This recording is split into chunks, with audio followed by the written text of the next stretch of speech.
नमस्कार। सबसे बड़ा सवाल देख रहे हैं आप। मैं हूं आपके साथ अंशिका। बिहार में आतंकी पाठशाला चलाने वाले जिहादियों पर शिकंजा कसा गया और यह पाठशाला चलाने वाला संगठन हिंदू विरोधी, विदेशी चंदों पर पलकर देश विरोधी गतिविधियों को अंजाम देने वाला वही संगठन है जिस पर केंद्र सरकार बैन लगाने की तैयारी कर रही है। पीएफआई 2047 तक भारत को मुस्लिम राष्ट्र बनाने की तैयारी कर रहा था, जिसे नाम दिया गया था मिशन 2047, और इसके लिए उन्होंने अपना ठिकाना बिहार के पटना को बनाया। यहां युवाओं का ब्रेन वॉश कर उन्हें जिहाद के लिए हथियार चलाने की ट्रेनिंग दी जा रही थी। यही नहीं, इन आतंकियों ने निशाने पर अंतर्राष्ट्रीय स्तर पर भारत का परचम लहराने वाले प्रधानमंत्री मोदी को बनाया। लेकिन 12 जुलाई को पटना में मोदी की रैली से ठीक पहले पटना पुलिस ने एक मकान पर रेड डालकर आतंक की इस फैक्ट्री को बेनकाब किया और इनकी पूरी साजिश को नाकाम कर दिया। ऐसे में सबसे बड़ा सवाल यह है, क्या यह पीएफआई की साजिश का अंत था या फिर इससे भी कुछ और बड़ा होने वाला है? और अपने मिशन को पूरा करने के लिए प्रधानमंत्री को ही इस जिहादी संगठन ने निशाना क्यों बनाया? इसी विषय पर चर्चा के लिए मेरे साथ स्टूडियो में मौजूद हैं कैपिटल टीवी के editor in chief doctor Manish Kumar. Doctor साहब, बहुत बहुत स्वागत है। धन्यवाद। डॉक्टर साहब, क्या है ये 2047 का पूरा मिशन और इसके लिए प्रधानमंत्री नरेंद्र मोदी को ही निशाना क्यों बनाया गया? देखिए, ये जो पीएफआई है दरअसल अपने विजन डॉक्यूमेंट में साफ साफ बता रहा है कि हिंदुस्तान जब अपनी आज़ादी के 100वें साल को मना रहा होगा तो हिंदुस्तान को इस्लामिक देश, एक मुस्लिम राष्ट्र घोषित करना, यही उनका पूरा एम है। और उस विजन डॉक्यूमेंट से ये मालूम चल रहा है कि किस किस स्टेज पे क्या क्या करना है। 4 स्टेजेस हैं और जो वर्तमान दृश्य नजर आ रहा है, we have already crossed PFI के 2nd स्टेज में। और ये जो खुलासा हुआ और जो विजन डॉक्यूमेंट है वो बड़ा सिमिलर है। 6 जुलाई को ये इंफॉर्मेशन आईबी की तरफ से आई बिहार की पुलिस को कि फुलवारी शरीफ में, पटना का एक इलाका है, वहां इस तरह की गतिविधियां चल रही हैं। जो लेटेस्ट इंफॉर्मेशन है, 5-6 लोगों की गिरफ्तारी हो गई है। टोटल 26 लोग हैं जो पूरे बिहार में फैले हुए हैं। क्या इरादा है उनका? इरादा वही है जो हर जिहादी आतंकी संगठन का होता है। ट्रेनिंग क्या दी जा रही है? वही जो हर आतंकी जिहादी संगठन की ट्रेनिंग होती है। दिमाग में उनके धर्म के नाम पे प्रोपेगेंडा के जरिए उनके ब्रेन को वॉश किया जाता है। उनको फिर हथियार की ट्रेनिंग दी जाती है। कैसे बचना है, कैसे क्या करना है, वो एक नेटवर्क क्रिएट होता है। यही चीज हो रहा था। एक जो इनके डॉक्यूमेंट में जो साफ साफ दिख रहा है, इसमें लिखा हुआ है, our well trained P trainers are being sent state to state to impart training to PFI members in weapon handling and explosive। 2 दिन पहले तेलंगाना में निजामाबाद, वहां पे ठीक ऐसा ही मॉड्यूल पकड़ा गया और वहां बताया जा रहा है कि बहुत पुराना था। 200 से ज्यादा लोगों की ट्रेनिंग हो गई। वहां पुलिस ढूंढ ढूंढ के, घूम घूम के पूछ रही है। यहां नया है, 26 लोग इसके नेटवर्क में हैं।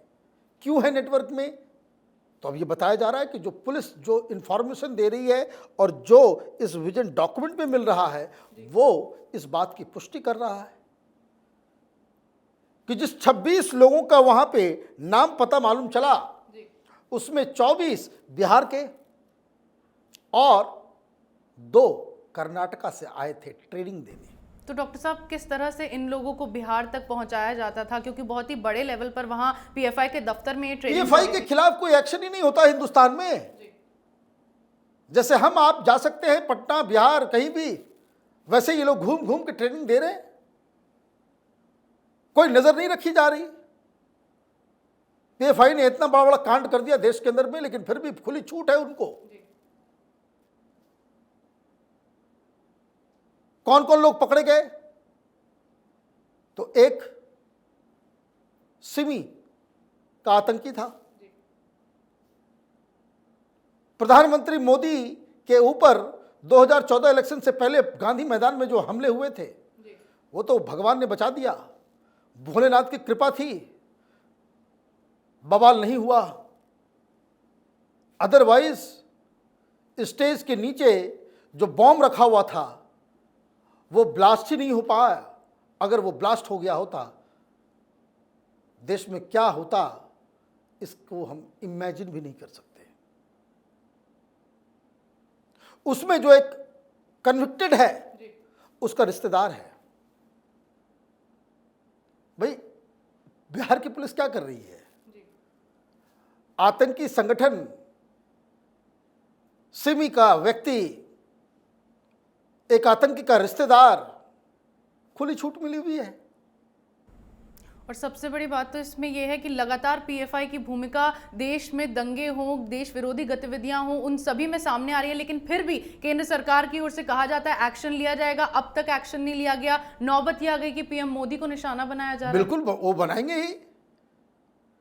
भाई आपने शाहीन बाग में इन लोगों को रोका नहीं, ये विदेश से पैसे लेकर के आ रहे हैं, साफ साफ अनाउंस कर रहे हैं। We have a shortage of trainer and number of potential trainees are very large. Resourceful candidates should be identified and trained in and become basic PE instructors. इसलिए ऐसे ऐसे लोगों को ढूंढा जा रहा है। अभी इंस्ट्रक्टर्स बनाए जा रहे हैं, फिर ये जहां जहां जाएंगे। अच्छा, बिहार में जो 26 लोगों के हैं सब अलग अलग जगहों से हैं। कोई मधुबनी का है तो कोई पूर्णिया का है तो कोई सिवान का है। ये कोई एक जगह से नहीं थे, अलग अलग जगहों से आ रहे हैं और सबका अब खुलासा हो रहा है। आगे देखिए क्या लिखा हुआ है इसमें। To meet the challenges state unit should acquire plots in Muslim dominated localities or remote location in order to set up proper training facilities, depots for stockpiling of arms and explosive. Locations of these centers should be under know-how of only selected person. We have a long way to cover in order to train all PFI cadres and sympathizers in basic PE as well as build our own dedicated army of trained PE cadres before we can achieve our goal. सबको instruction दिया जा रहा है कि Muslim dominated इलाके में कोई plot, कोई घर जिसके बारे में पता ना हो, ऐसी जगहों पे जहां पे हम आर्म्स वगैरह जो है पाइलअप कर सकें, डिपो बना सकें और काफ़ी संख्या में लोगों को ट्रेन कर ले कि जब फाइनल शोडाउन हो तो एक आर्मी की तरह ये लोग निकलें। और आप देखिए कि किस तरीके से इनके परेड्स होते हैं केरल के अंदर में, बिल्कुल आर्मी ड्रेस पहन करके बैंड के साथ। ये कंप्लीट मिलिटराइजेशन जो है, मिलिट्री खड़ा कर रहा है ये पीएफआई। और सरकार, आपने सही कहा, मोदी सरकार सोई हुई है, इसके खिलाफ कोई एक्शन नहीं ले रही है। जी डॉक्टर साहब, बिहार के जरिए अब तक लोग गुनाह करके भागते थे नेपाल, बांग्लादेश, लेकिन अब ऐसा हाल हो गया है कि बिहार को ही इन्होंने अपना अड्डा बना लिया है। बिहार को ही क्यों चुना गया? देखिए, बिहार में तो नीतीश कुमार की सरकार है, क्या कहा जाए उसके बारे में। वहां पे भारतीय जनता पार्टी वो पिछलग्गू बनी हुई है नीतीश कुमार की, ये समझ में नहीं आता। तो खैर वो तो पॉलिटिकल सवाल अलग है, लेकिन सिर्फ बिहार को नहीं चुना गया है। यहां 26 लोग आपको मिले। उदयपुर में क्या हुआ? उदयपुर में 40 लोग। उस मर्डर और भी लोगों के लिस्ट को तैयार करना, किसको किसको सर तन से जुदा करना, उसके लिए पूरी टीम तैयार है। अमरावती में वही हाल, अमरावती में वही हाल, एक गैंग तैयार था। निजामाबाद से खबर आई 200 लोगों की ट्रेनिंग हो चुकी। तो आप देखिए कि ये राजस्थान हो, महाराष्ट्र हो, बिहार हो, हर जगह इस तरह के ट्रेनिंग सेंटर्स। ये विजन डॉक्यूमेंट है, ये डॉक्यूमेंट पटना में मिला है। ये देश के कई जो लोग कैपिटल टीवी देख रहे हैं, जिस दिन कन्हैया लाल जी की हत्या की गई, जो मॉडस ऑपरेंडी था, उसी दिन और चूंकि ये इस तरह के जो किलिंग का जो स्टाइल है ये आईएसआईएस का है, ये पीएफआई एक वहाबी, ये हिंदुस्तान के इस्लाम में बिलीव करने वाले लोग नहीं हैं, ये वहाबी संगठन है। और इसलिए जिस तरह की तैयारी हो रही है ये माइंड बॉगलिंग है। और मैं आपको बताऊं किसमें क्या क्या लिखा हुआ है। उसका जो लास्ट पैराग्राफ है उसमें देखिए क्या करना चाहते हैं ये लोग। In the scenario full fledged showdown with the state, मतलब आखिर में जो इनकी लड़ाई होनी है हिंदुस्तान की आर्मी, सेना, पुलिस, जब सत्ता से आखिरी लड़ाई होगी, apart from relying on our trained cadres, तब तक ये इतनी बड़ी आर्मी बना देंगे कि हिंदुस्तान की आर्मी से लड़ने को ताकतवर इतना बना लेंगे खुद को। We would need help from friendly Islamic countries, Islamic countries की आर्मी आएगी, वहां से हेल्प आएगा। In the last few years, PFI has developed friendly relation with Turkey, a flag bearer of Islam. सब कुछ वो हो गया। PFI को बाहर से पैसे आ रहे हैं, देश की सरकार जानती है, फंडिंग आ रहे हैं। ये शाहीन बाग के लिए फंडिंग कहाँ कहाँ से नहीं आया, एक्शन क्यों नहीं हो रहा। शाहीन बाग में PFI सब कुछ ऑर्गेनाइज कर रहा था और ट्वीट कराची और रावलपिंडी से हो रहे थे। और हिंदुस्तान में वैसे ही आम आदमी पार्टी के, कांग्रेस पार्टी के लोग रिट्वीट कर रहे थे। Efforts are on to cultivate reliable relationship in some other Islamic countries, document says. ये सारी चीज़ें जो हैं वो ये कबूलनामा है, ये कबूलनामा है कि हिंदुस्तान के खिलाफ हिंदुस्तान में रह के ये जिहाद नहीं है, ये हिंदुस्तान को तबाह और बर्बाद करने की साजिश है। यहाँ आर्मी से लड़ाई लड़ने की तैयारी चल रही है। किस तरह से ये लड़ेंगे? लड़ेंगे वैसी स्टाइल में जैसे टेररिस्ट लोग सीरिया में लड़ रहे थे, इराक में जैसे लड़ रहे थे। आए दिन बम विस्फोट होगा। ये जो ट्रेनिंग रोज बरोज हो रही है, इसको नहीं रोका गया तो हर दिन कितने आतंकियों का इजाफा ये पीएफआई कर रही है, ये काउंट भी नहीं कर पाएंगे हम। यही ये जो पटना के फुलवारी शरीफ में, उससे कुछ दूरी औरंगाबाद, बिहार में भी एक औरंगाबाद है, वहां डेटोनेटर्स का जखीरा मिला है, आईडी, विस्फोट, और जंगल में मिल रहे हैं। बड़ा किसके पास जा रहा है? पुलिस बता रही नक्सलियों के पास जा रहा है या कहीं जा रहा है। तो नक्सलियों और इनका जो रिलेशनशिप है वो दिल्ली में नजर आता है। शाहीन बाग था, सारे वामपंथी आ गए थे, सारा टुकड़े टुकड़े गैंग आ गया था। हिजाब होता है, देखिए सारे लोग आ जाते हैं, वामपंथी ट्वीट करते हैं, सारा कुछ करते हैं। मैं तो पूछना चाह रहा हूं भाई, वो कहाँ है वो लोग? राहुल गांधी कहाँ है? कहाँ है केजरीवाल? कहाँ है ममता बनर्जी? मुंह से आवाज निकलेगा इन लोगों के कि प्रधानमंत्री के दौरे के ठीक पहले इस तरह का एक पूरे रैकेट का खुलासा होता है और आप पीएफआई के साथ ये कांग्रेस पार्टी, राहुल गांधी कर्नाटका में अलायंस करते हो। केरल में वायनाड में चुनाव जीतने के लिए आप पीएफआई के साथ समझौता करते हो और उसके बाद कहोगे देश बचाने के लिए। इसके डॉक्यूमेंट में साफ साफ लिखा हुआ है कि शुरुआती दौर में हमें संविधान, तिरंगा, अंबेडकर, इन लोगों का नाम इस्तेमाल करना है। ये बताना नहीं है कि हमारा फाइनल एम क्या है। फाइनल एम इस्लामिक साम्राज्य यहां पे बनाना, यहां शरिया का कानून। और उसमें साफ साफ लिखा हुआ है कि they want to establish an Islamic power in this country. और 2047 में